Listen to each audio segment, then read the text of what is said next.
Muy buen día nuevamente, estimados estudiantes.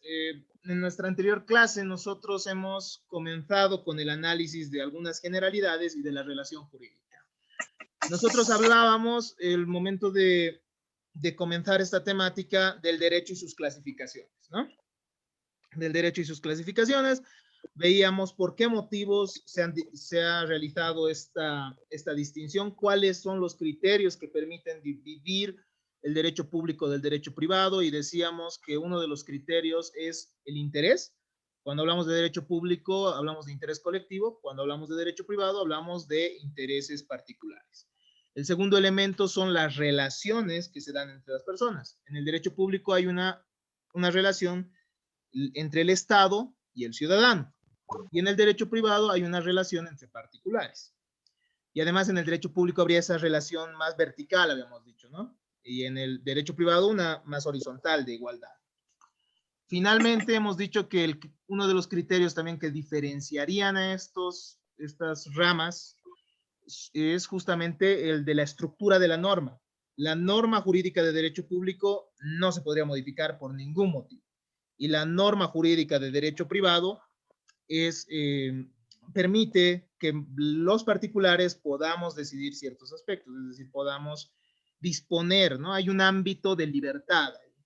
Después hemos hablado que hay otra clasificación que además aumenta el derecho social. En el derecho social ya habría un Estado protector.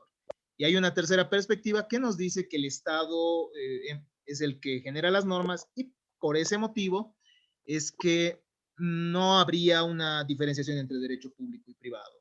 Y ustedes ya hace un momento hacíamos un diálogo, han podido revisar que hay diferentes ramas del derecho que entran dentro del derecho público y diferentes dentro del derecho privado, ¿verdad? Entonces, estimados estudiantes, hasta ahí hemos concluido y hemos visto que esto es importante debido a que nosotros vamos a estudiar la teoría de la responsabilidad, que la vamos a encontrar en cualquiera de estas ramas, ¿ya? En cualquiera de estas ramas va a haber esa posibilidad de atribuirle a alguien una consecuencia jurídica por un hecho que hubiese producido, y usualmente esto se determina por el daño que genera o por los atentados contra algo. Hay mucha relación, ¿no?, entre la responsabilidad y la moral, pero ya lo vamos a ver eso en el siguiente tema. Ya hemos visto hasta ahora la teoría de los hechos y actos jurídicos, ¿no? ¿Se acuerdan de eso? Hemos visto que no todos los sucesos de la vida van a ser jurídicos. Hay algunos que sí y otros que no.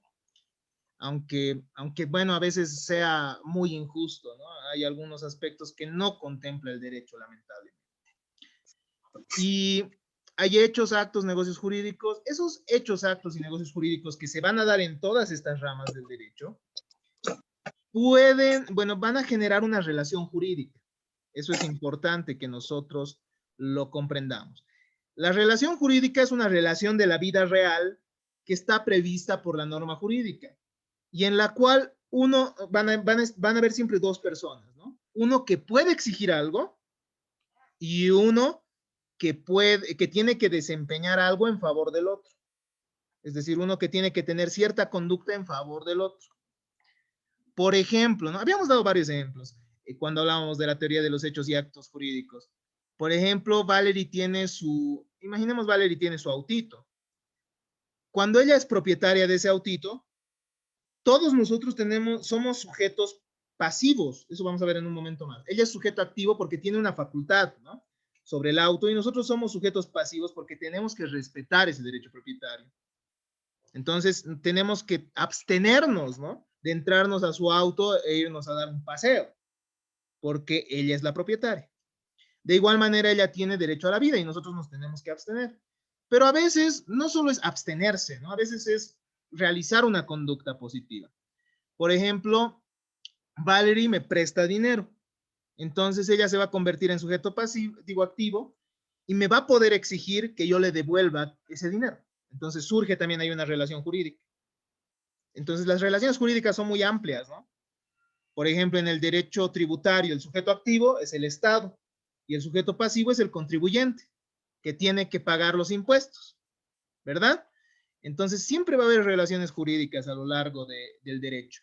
O en los juicios, chicos, en los juicios, en los procesos judiciales, ustedes van a ver, ¿no? Hay una persona que demanda a otra y está exigiendo, en los juicios es una figura sui generis, ¿no? Es una figura muy propia, porque es una persona que le pide a otra respecto a otra persona, ¿no? Es decir, este demandante le pide al juez, por favor, que esta persona me pague los daños y perjuicios, o por favor, que esta persona, en el caso del Estado en penal, que esta persona responda penalmente, es decir, vaya a la cárcel o cumpla con alguna medida de seguridad, etc. Entonces, estos son los elementos de la relación jurídica, y esto no lo olviden. Sujetos, objeto y relación jurídica. Analicemos primero los sujetos y veamos qué posibilidades puede haber al respecto. Sujeto es todo, o sujeto de derecho, estimados estudiantes, es todo ser capaz de adquirir derechos y contraer obligaciones. Por tanto, puede ser toda persona individual y colectiva. Y ustedes dirán, ¿qué es una persona individual y una persona colectiva? Una persona individual es el hombre considerado como persona individual. Cada uno de nosotros es una persona individual. Pero el derecho, además, estimados estudiantes, esto lo van a ver mejor en la materia de personas, pero ya les adelanto, reconoce a la reunión de personas o a la reunión de personas y bienes como una persona colectiva. Es decir, como si fuera una persona ideal, ¿no? Es el conjunto de personas, como las asociaciones, las empresas, ¿no ve? Son conjuntos de personas que tienen bienes y que tienen un denominativo común. Es como si fuera una persona, ¿no? Es como si fueran, como si cada una de las secciones de la empresa fueran órganos, ¿no ve? En una empresa ustedes saben que hay una unidad de recursos humanos, hay también gerencia, hay también los trabajadores, los operadores.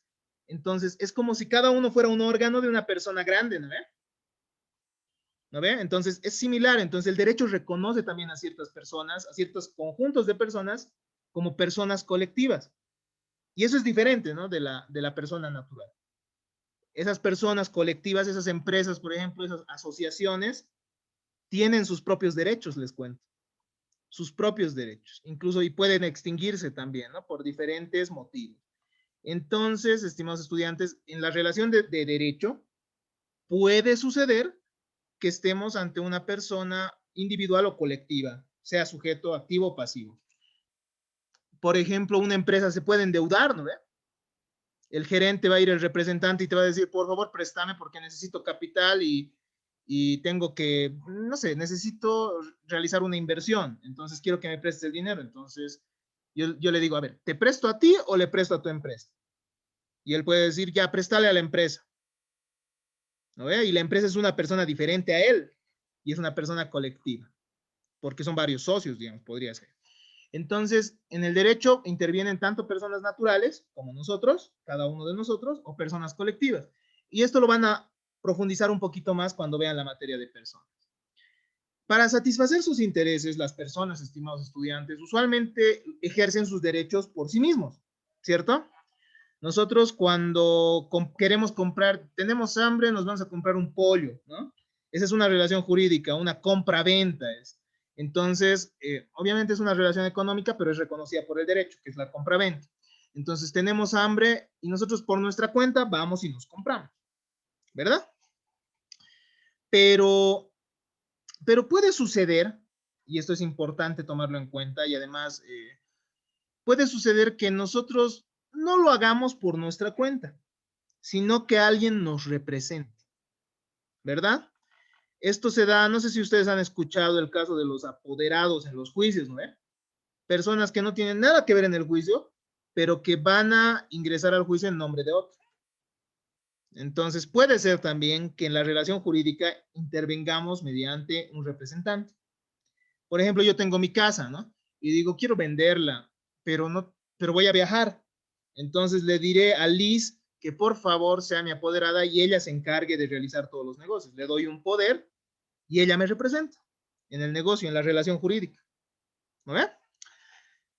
Pero también puede darse ciertos casos en que el interés pertenezca a una persona y la voluntad a otra. Eso es interesante. Es decir, hay personas que son incapaces, ¿no? Es decir, que la ley dice, estas personas tienen derecho, pero todavía no pueden ejercerlos por su cuenta. Ese es el caso de los menores de edad y es el caso también de las personas declaradas interdictas. ¿Quiénes son las personas declaradas interdictas? Aquellas personas que tienen deficiencias cognitiva y volitiva, ¿no? Aquellas personas que tienen demencia, aquellos que les llaman locos, ¿no? Esas personas no pueden ejercer por sí mismas, entonces un juez tiene que nombrarles un representante que se llama tutor.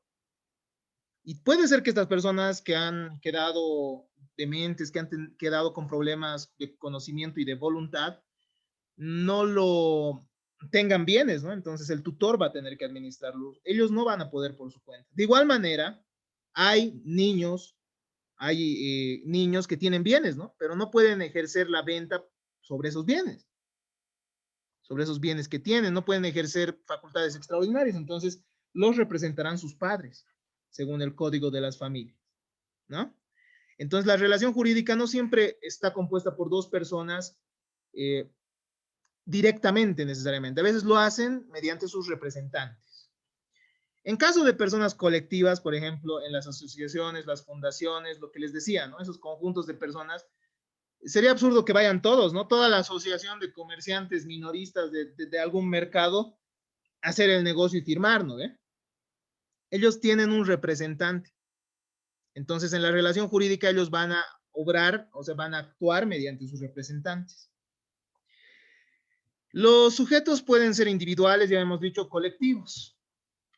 Por otro lado, también existe la posibilidad, estimados estudiantes, que una persona ejerza un derecho, pero ese derecho lo ejerza en favor de otra persona, ¿no? O sea, tenga una relación jurídica en favor de otra. No sé si ustedes han escuchado de los seguros de vida, ¿no? En los seguros de vida hay dos personas que participan en la relación jurídica. La aseguradora, en primer lugar, y el asegurado, ¿no? No, la aseguradora, el asegurado, ¿sí? Y el beneficiario, son tres. Entonces, el beneficiario es el que va a ir pagando, ¿no? Un monto de dinero a la aseguradora. Y cuando esa persona fallezca, ¿quién se va a beneficiar? Una tercera persona, ¿no? Entonces, hay situaciones también así en el derecho. Y esto lo van a ver, al menos en la materia de contratos, cuando vean el contrato de estipulación a favor de terceros, al menos. Algunos autores han manifestado que hay derechos que no tendrían sujetos. O sea, hay derechos, por ejemplo, la herencia yacente, ¿no? Cuando una persona muere, deja un conjunto de bienes y obligaciones, ¿no? A veces deja deudas, a veces deja casas, autos, y a veces deja ambos, ¿no? Deudas y casas y autos. Pero, ¿qué es lo que pasa con esas cosas? ¿Qué es lo que pasa con esos bienes? Algunos autores han dicho, bueno, en ese caso hay un derecho, pero no hay una persona que lo tenga. Y eso es falso. Eso ya se ha debatido, porque en realidad van a entrar los herederos, ¿no? No es que estemos ante un bien que no tenga, o ante un derecho que no tenga personas que lo ejercen. Y eso es imposible. Siempre que haya un derecho, entonces va a haber una persona. Esa es una tendencia muy moderna, ¿ya? Antes, durante el derecho romano, los derechos estaban más ligados a las cosas que a las personas como tal, pero en la modernidad se ha tomado en cuenta, o sea, se ha ido creando más y más esta figura del derecho subjetivo. Siempre tiene que haber una persona ligada al derecho, ¿no? Entonces hay dos personas, estimados estudiantes, en la relación, un sujeto activo y un sujeto pasivo. Ya no se olviden de eso, un sujeto activo que puede pedir algo del sujeto pasivo y el sujeto pasivo que es alguien que tiene que desempeñar una conducta o tiene que entregarle algo al sujeto pasivo. Digo, al sujeto activo, perdón, al sujeto activo, ¿ya? En la relación jurídica no solo están los sujetos, sino también está el objeto. El objeto es la prerrogativa del titular. En el derecho de propiedad serán cosas que tienen que entregarse, o también será, bueno, mejor dicho, en la compra-venta será cosas que tienen que entregarse. En el derecho de propiedad, el objeto van a ser los beneficios que tiene el dueño sobre la cosa. Lo que decíamos, ¿no? Hace un momento. Valerie es propietaria de un auto, de una casa. Entonces el resto somos sujetos pasivos, porque ella puede decir, no molesten, esto es mío, nadie puede tocarlo. ¿Ve? Los objetos de derecho pueden ser cosas, a veces. Por ejemplo, en una compra-venta, uno entrega dinero y le entregan un bien. ¿Ve? A veces pueden ser cosas materiales, pero a veces también pueden ser cosas inmateriales. ¿Por qué cosas inmateriales? Cosas inmateriales como la propiedad intelectual, ¿no? Imaginemos que un artista crea una canción muy buena, ¿no? Imaginemos que un artista crea un escritor crea un poema bellísimo. Él tiene derecho intelectual sobre esa obra, ¿verdad? Él tiene una propiedad intelectual sobre esa obra. No significa que cuando yo compre, por ejemplo, Don Quijote de la Mancha de Cervantes, yo ya sea propietario de la obra. No, no veo, o sea, es diferente. La propiedad intelectual no se puede ver, no se puede tocar. Entonces, no porque yo tenga una obra de Augusto Céspedes en mis manos, significa que yo soy propietario de esa propiedad intelectual, ¿no? En realidad, el único dueño será él o sus familiares posteriormente. Habrían sido o serán sus familiares, en realidad, ¿no? Entonces, estimados estudiantes, es importante considerar eso. Que hay veces que hay cosas materiales o hay veces también que hay cosas inmateriales, ¿no? ¿Qué más? Tenemos igual fuerzas de la naturaleza, ¿no? La electricidad, por ejemplo, y nosotros pagamos a cambio de la electricidad, pero la electricidad no la podemos tocar, si bien podemos medir, etcétera, no la podemos necesariamente, no va a ser tangible necesariamente, o también el gas, ¿no? Entonces hay que tomar en consideración que esos bienes también pueden ser parte de relaciones jurídicas, objeto de las relaciones jurídicas, ¿no? Por ejemplo, con la empresa de gas con la empresa de gas, ¿no? Gas a domicilio, ellos te brindan ese bien y tú tienes que pagar el servicio. Entonces, forman parte de una relación jurídica, ¿no? Hay sujetos activo y pasivo para la relación y también hay el objeto que es justamente ese servicio de brindar el gas. La persona humana a veces también podría ser objeto, pero ¿bajo qué circunstancias? En los derechos de la personalidad, bajo el significado de cualidades, ¿no?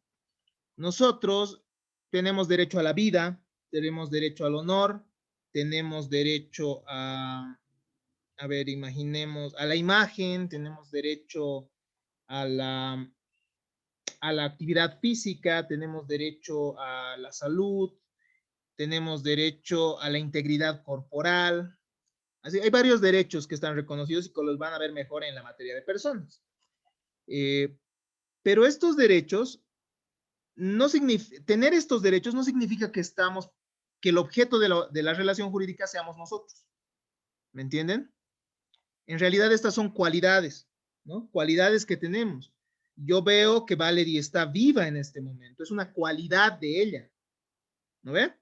Yo veo, por ejemplo, ahora que Liz está saludable, es una cualidad de ella.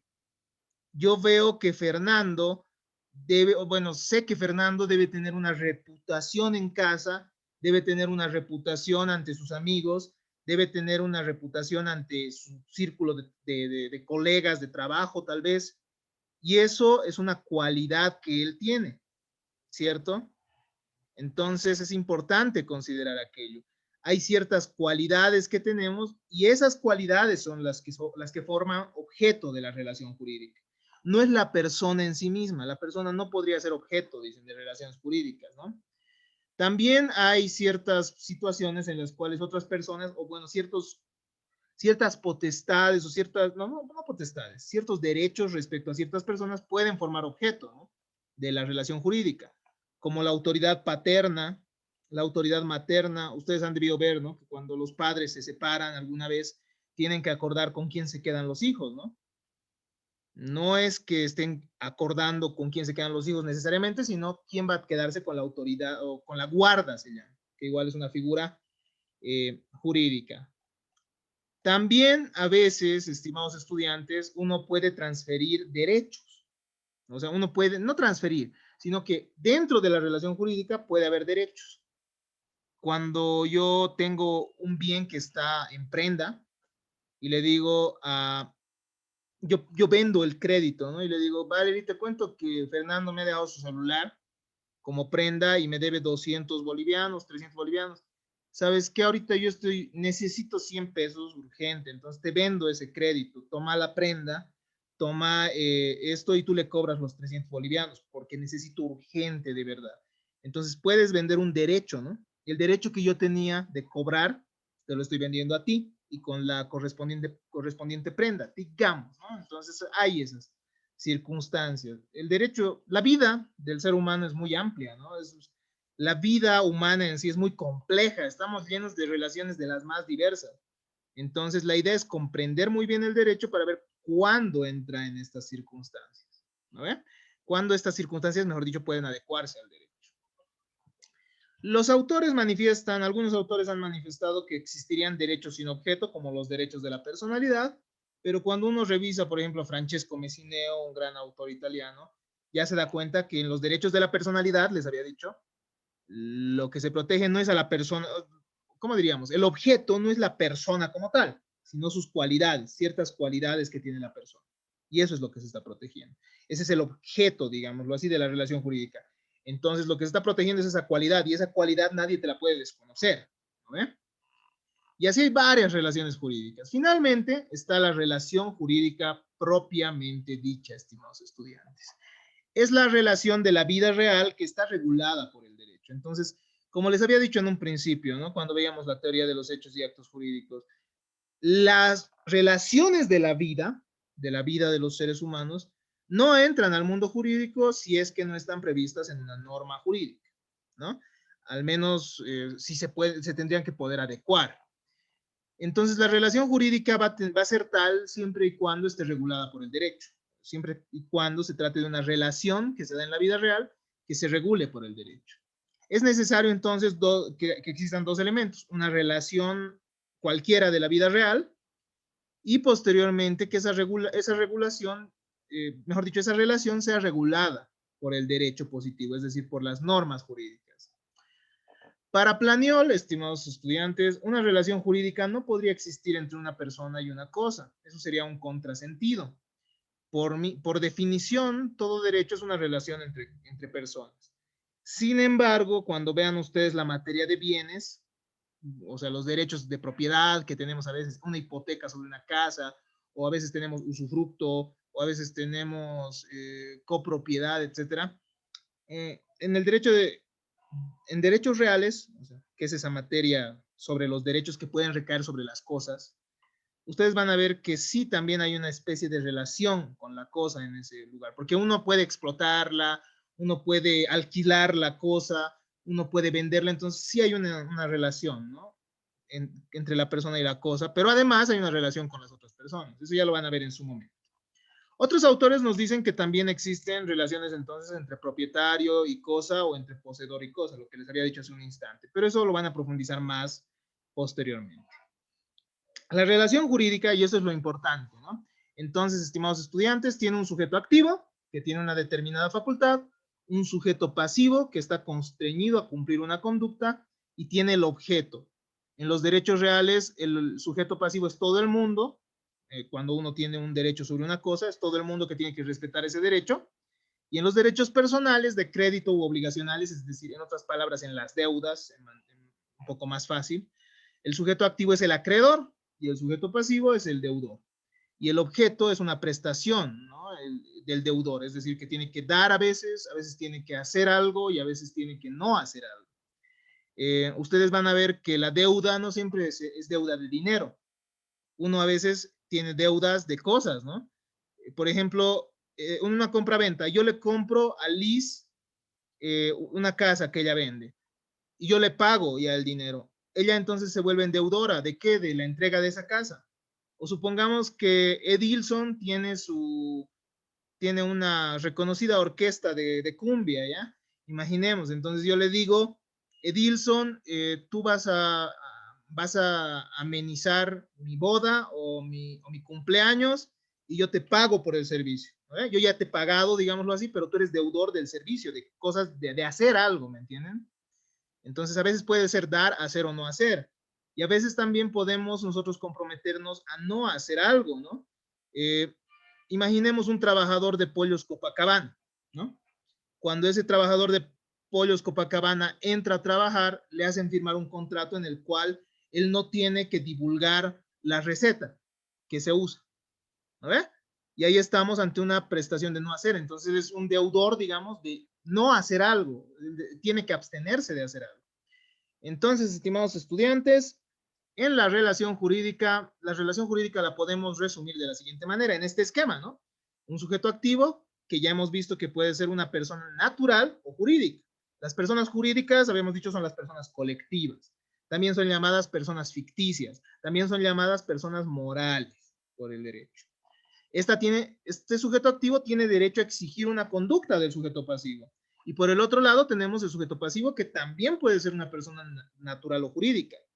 Y esta tiene que desempeñar una determinada conducta a favor del sujeto activo. Puede ser de dar, hacer, no hacer. Entonces, eso ya ustedes lo van a ir analizando y van a ir revisando diferentes relaciones jurídicas que se van a ir dando a lo largo del, bueno, de toda la carrera que ustedes estudien, ¿no? Van a ir viendo cómo se dan en todas las materias.